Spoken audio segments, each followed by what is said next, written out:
everybody, and welcome to This Week on Point North. I'm Alistair Stevens. It is Monday morning. It is January the 22nd, Monday afternoon, I suppose, if you were watching this in the Eastern time zone or places across the distant eastern edge of this world, then that's fine. You've already advanced into Monday afternoon. You've leveled up. Thank you. You've already conquered the first half of Monday and thereby made it easier for the rest of us who follow in your wake as ever. Just intrepid adventurers all. It's wonderful to be with you again for another week. It's been a riotous weekend here. I'm in some ways running a little behind schedule, and in some ways I'm way ahead of schedule. I've had to reorganize a lot of things on the back end this weekend, so I've already prepped for tomorrow's Dear Mr. Potter session. I've got most of my prep done for Thursday's There and Back Again session, which almost never happens by this point in the week, but it's good to be ahead, and of course I'm behind, therefore, with other things. Domestic situations have required me to do some last minute rearrangement. So everything will be fine. Everything will be, as predicted, as planned for the actual broadcast schedule, which we'll get into in just a moment. But it is interesting to sometimes look at the week from an entirely different perspective. I'm now in a very kind of reactive, I suppose, in some senses, kind of spontaneous creative place, I suppose, is where I am. I was supposed to send out the first patron-exclusive newsletter this weekend and just didn't have time to finish that. So I'm going to finish that this afternoon and get that sent out with some thoughts on venturing carefully into a controversial space, with some thoughts on weighing in on an established discourse. Basically, this is in the context of the upcoming Story in Star Wars lecture on The Last Jedi, which will be available within the next 2 days. I think Wednesday at the latest. If all else fails, then my schedule opens up on Wednesday and I'll be able to finish that then. And it's interesting to kind of look ahead at my contribution to a discourse which, as I say, is already established, has already kind of become entrenched. And I've gone through this process a few times in the past, not least of all with previous Star Wars experiences, talking about The Force Awakens or talking about Rogue One and certainly talking about The Last Jedi. And for all I know, talking about every Star Wars movie between now and the heat death of the universe. I kind of have this sense that sides have already been taken, that lines have already been drawn, that there is a common consensus and that controversial reactionary consensus too, which is in some senses sincere and in some senses insincere and designed to promote views and to promote ad clicks and all of that fine internet economy of things nonsense. And it's always difficult to kind of weigh in because I want to be somehow definitive. I want to make a statement that will stand, that will endure, that will address all of the major criticisms, all of the major talking points associated with any given film. It's true too of, when I do a one-shot, I kind of want to be definitive within that space. When I do any kind of podcast, I want to be definitive. I want to say what there is to be said about that text. And that's difficult when the controversy is as well established as it is. And my pattern for all of these experiences has been pretty much the same. I will sit down and try to address the discourse as it stands in that moment, and then throw out almost all of that stuff and kind of purify my response down to something more immediate, more personal, more anchored in the text, more anchored in first principles. And of course, this is taking place in the context of an ongoing discussion over on the Point North forum, pointnorthmedia.com/forum, about death of the author and about the ways in which our desire to place narrative primacy upon the text rather than upon the autobiographical detail or autobiographical perspective or, authorial diktat of all of these various creators, the desire to put the primacy on the text itself liberates us in so many ways, but can also limit us. It's interesting that once you get to the furthest side of death of the author, you can find it interestingly limiting. So I'm thinking big and heady thoughts about death of the author and about textual primacy and about our critical approach within this space, and feeling pretty good about it, honestly. Continuing to feel pretty good about it, even if my week is now just riotously weird. So Sundari says in the Crowdcast chat, I have found little substantive criticism on the Last Jedi controversy. I do agree that, like any movies, there are flaws and differences of opinions, but most of the hate seems of little value. I am inclined to agree. I do think even legitimate is a weird word to use in this space, right? There are valid criticisms of The Last Jedi, which I have seen and read and digested. Some of them I find myself broadly agreeing with, some of them broadly disagreeing with, some of them dismissing out of hand. I do think that there are from a textual narrative perspective, valid criticisms of The Last Jedi. But yes, most of the response, the men's rights activist response, this is not the Star Wars of my youth, this is not the story that I wanted, this is one of the sticking points that I've had, right? This is what was for a long time going to be like the introduction to the Last Jedi lecture that I'm planning, and now I think is not going to be. I will give this address at some point, but it's not going to be soon, and probably not even in the context of the Last Jedi. But one of the things that I've been thinking a lot about is the virtue of criticizing a piece of media, a story, a piece of art in the broadest possible sense for what it is, and trying very hard not to criticize it based on what it isn't. The fact that The Last Jedi has a strong narrative core, the fact that it has a voice, the fact that it has an opinion, these are all good things, whether or not you like the movie. Like, I don't think that its vision and its ambition are in any way negative. Now, of course, the immediate response to that is, well, yeah, okay, it's got a bold vision, but it's not a vision I want. It's not a voice that I want to hear. It's not a perspective that I'm interested in at all. And in that case, cool, go make your own movie, I suppose is the response, right? You can't critique things. You can't critique art based on what they are not. That seems to be an utterly self-diminishing cycle of arguments, right? It's a cycle of arguments that is still very tempting, though. So I do understand, falling into that trap. And goodness knows I've done that before myself. I've been frustrated because I talked before about my response to Star Trek First Contact, which is one of my favorite Star Trek films, right? This is the Borg time travel next-gen First Contact story. I like that film quite a lot. There are things that I desperately do not like about that film, but there are things that I really like about First Contact. And then I ruined it for myself by imagining that we had introduced Captain Sisko when the Defiant is destroyed right at the beginning of the movie as an excuse to get Worf back aboard the Enterprise because it's still a next-gen movie. After all, I wanted Benjamin Sisko there. I wanted Benjamin Sisko to be playing the role that Lily plays throughout the course of the movie, where she is pushing back against Picard and his obsession, right? She's the one who's engaging with the Moby Dick metaphor at the heart of First Contact. And I wanted that to be Benjamin Sisko. And for the longest time, I kind of felt that I had ruined that movie for myself because the version of that story now in my head was so much better than the version of that story on the screen. And that is illegitimate. That is invalid criticism. You can speculate about what that story would be like, but you can't use that as a stick to beat the existing movie. I don't think that it's in any way legitimate to criticize art based on what it is not. All of this is to say that I'm working hard on The Last Jedi lecture, you guys. I'm really looking forward to the discourse that will arise from that and the way that this will integrate into the existing discourse around this movie, which has actually spawned, like, as difficult as it can be to talk about Star Wars in a public space, particularly, in 2018. I think that there has been a lot of very insightful, very trenchant criticism surrounding, and when I say criticism, I don't just mean negative criticism, I mean critical discourse surrounding The Last Jedi. There's a lot of really great stuff out there on the internet, most of which I've avoided so far. I've skimmed a few articles and I wanted to formulate my response before I delve deep into that, but I've already had, emails from listeners and tweet links and all kinds of things kind of crop up in my feed that makes me think that, no, actually there's some really good critical discourse taking place in the context of this film, and I'm hoping to add to that in the course of the next couple of days. Let's take a look as I catch up here in the chat. Yes, Mitchell saying, I can't wait to hear your views on Luke's portrayal. There's good and bad, right? There's good and bad, but it's shaking out for me as I kind of interpret the movie more and more toward the greater good. And again, I think that The Last Jedi is a movie which is aiming to do for this third trilogy what Empire did for the second trilogy, I suppose, in a way, in that it doesn't just give us a narrative hook. It doesn't just reframe the conflict.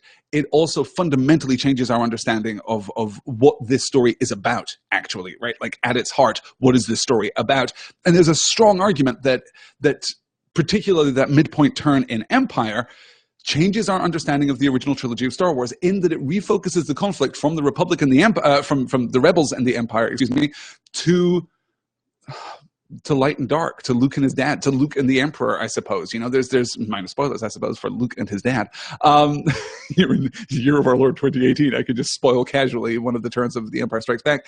And I think that The Last Jedi is doing something very similar and doing something very powerful in that space, but is also reflexively changing our understanding of the entire Star Wars saga, right? From The Phantom Menace on, I feel like our understanding of what goodness is and what virtue is, and certainly explicitly textually what heroism is, all of these things have changed. And as well, of course, for nerds like me, really reframing what the Force is. I think that the discourse on the Force The Force Discourse would also have been a very good title for my Story in Star Wars podcast. The commentary, the investigation into the assertions that are made about the nature of the Force sits very nicely alongside everything that we've seen from The Phantom Menace and Qui-Gon Jinn's assertions about the living Force and midichlorians and all of that stuff, all the way through the original trilogy, all the way out now to this new trilogy. I'm very excited. Broadly, extremely positive on The Last Jedi is where I come down, with some substantial narrative structural criticisms, most of which I think people have... Yes. Aaron's asking, Luke didn't actually read through all those sacred texts, right? I got the impression just from his expression. I don't want to get into that because the other character who showed up in that scene, somehow I had completely avoided being spoiled before I sat down in the movie theater, and it was fantastic. So I don't want to... We'll talk about that. Yes. Another time, within the next couple of days, in fact. Stay tuned for Story and Star Wars. Let's take a look, though, at the rest of our week. This evening, I should say also, by the way, just to give a little context, if I sound a little frantic, if I sound a little, a little more caffeinated even than usual, it is because we have this tempestuous wind blowing through Oklahoma City right now, and it is rattling stuff out on the porch right behind where you guys are sitting, in your mythical bleachers here, right on the other side of my camera, right behind you, out on the porch. Things are being blown about and banged about, so I'm kind of keeping a weather eye on the weather, as it were, and I'm hoping that I don't lose either power or internet connection. That would be very, very bad because, as I say, I've got a lot to get through this week. This evening, I'm launching into my third session in the Between Worlds class. If you have registered for the Between Worlds class, you should already have received your class link. We're going to talk about the Elizabethan perspective on fairy and folklore and fantasy. We're going to be glossing Edmund Spenser's The Fairy Queen. We're certainly not diving into what is one of the longest pieces of extant poetry in the entire English language. It's phenomenal, but we don't have time to do even a shallow dive into the Fairy Queen. We're going to gloss the Fairy Queen and look at its effect on contemporary pop culture, I suppose, back at the beginning of the 16th century. And then, of course, we're also going to look at William Shakespeare's A Midsummer Night's Dream, which I can't wait to dive into. That we're going to dive into in some depth. So if you are already a student in the Between Worlds class, that will be happening this evening, 9 p.m. Eastern, 8 p.m. Central. You should already have received the link in your email. We have been having a little bit of trouble with emails being flagged as spam again. I'm in an ongoing conversation with Google about this, but you can find the links there over on the Point North Forum, pointnorthmedia.com/forum. And if you haven't received your class link and you're registered for that class, get in touch. Let me know. I'll make sure that it gets to you one way or the other. So that is today. I'm going to be giving that class this evening. And as I say, if you guys are interested in the Between Worlds class and you haven't registered before the class went live, don't worry. You'll be able to pick up a downloadable copy of this 6-week class after it is over. So that's going to be the end of February, probably, before I get all of those files straightened out and get them in a neat downloadable packet that you'll be able to enjoy. So yeah, sometime around the end of February, middle to end of February, you'll be able to download the after-the-fact version of that class and learn a lot about fairy and folklore. It's been a really great class so far. 2 weeks in, it's been a fantastic class. I'm very much looking forward to talking about Elizabethan fairy tales this week, and then next week getting into what is, in fact, I think, historically the most important period, right? Getting into that kind of 17th and 18th century codification. We're going to be talking about Charles Perrault, and we're going to be talking about the Brothers Grimm, we're going to be talking about Hans Christian Andersen. All of that's coming up next week, so it's pretty great. It's a really fun class, and I'm grateful to everyone who is taking that class along with me. So that is going to be this evening. Then tomorrow afternoon, 3 p.m. Eastern, 2 p.m. Central, we have Dear Mr. Potter 40, which I have entitled Mayhem and Mundanity, where we get a really interesting inversion of expectation within the pages of Harry Potter. We're going to catch up with, this is chapters 9, 10, and 11 of Harry Potter and the Goblet of Fire. We're going to talk about the Dark Mark, which we didn't get to last time.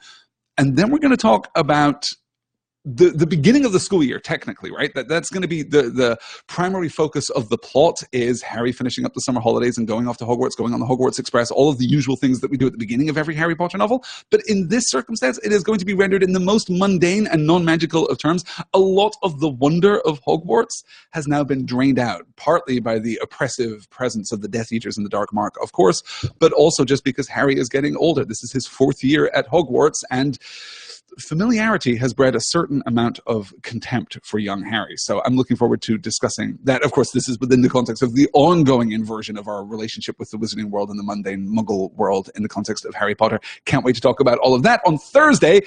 There and back again. Issue 49, episode 49, excuse me. There and back again, episode 49, The Window on the West, in which we talk about probably not my favorite chapter in the entire book.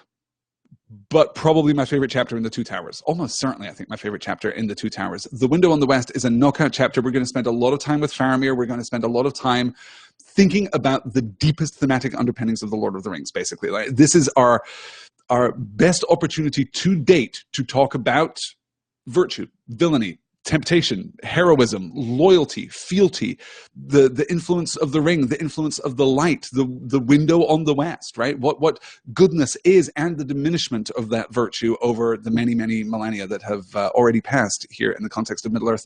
It's a knockout chapter. I can't wait to talk more about Faramir. He is my favorite, as I've made pretty clear. And then on Friday, also at 3 p.m.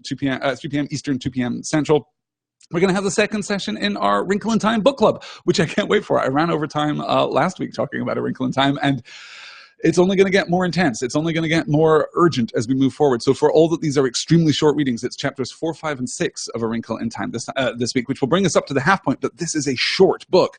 So for all that the readings are very short, they are, as you'll know if you've read Madeleine L'Engle's classic 1962 magical fantasy story, A Wrinkle in Time, they are incredibly dense, incredibly deep. So I'm looking forward to progressing through that book and drawing out less.